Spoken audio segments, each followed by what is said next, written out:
সাতক্ষীরার নলতা আহ্ছানিয়া মিশন এ প্রতিদিন ৬,০০০ মানুষের ইফতার। বিস্তারিত থাকছে আবু জাফরের প্রতিবেদনে। সাতক্ষীরার কালীগঞ্জে অবস্থিত আহ্ছানিয়া মিশন এ পবিত্র রমজান মাস জুড়ে প্রতিদিন একসঙ্গে ইফতার করেন প্রায় ৬,০০০ মুসল্লি। দিনভর বিশাল কর্মযজ্ঞের মধ্য দিয়ে প্রস্তুত করা হয় ইফতার সামগ্রী। মাগরিবের আজানের আগে দূর-দূরান্ত থেকে দলে দলে ছুটে আসেন মুসল্লিরা। মহান আল্লাহর সন্তুষ্টির আশায় টানা ৯০ বছর ধরে চলে আসছে এই মহতী আয়োজন। ইফতার প্রস্তুত শেষে স্বেচ্ছাসেবকরা সুশৃঙ্খলভাবে খাবার বিতরণ শুরু করে। বিশাল ময়দানে সারি সারি গ্লাস প্লেটে পরিবেশন করা হয় ৭ পদের ইফতার। সিঙ্গারা, সিদ্ধ ডিম, কলা, ছোলা, ফিরনি, খেজুর, চিড়াসহ নানা পুষ্টিকর খাবার। মাগরিবের আগেই হাজার হাজার মুসল্লিতে পরিপূর্ণ হয়ে ওঠে পুরো মাঠ।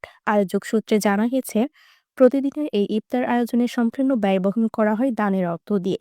কালীগঞ্জের নলতা আহ্ছানিয়া মিশনের সহকারী সম্পাদক আবুল ফজল জানান, প্রতিদিন প্রায় ২,৬০,০০০ টাকা খরচ হয়। কোনোদিন একজন ব্যক্তি এককভাবে ব্যয় বহন করেন, আবার কোনোদিন একাধিক দাতা সম্মিলিতভাবে এই ব্যয় মেটান। বর্তমানে প্রায় ৩০০ স্বেচ্ছাসেবক এই মহতী কার্যক্রমে নিরলসভাবে কাজ করছেন। ইবাদত ও মানব সেবার মাধ্যমে মহান আল্লাহর সান্নিধ্য লাভের আশায় খান বাহাদুর আহসানুল্লাহ ১৯৩৫ সালে এ ইফতার মাহফিলের সূচনা করেন।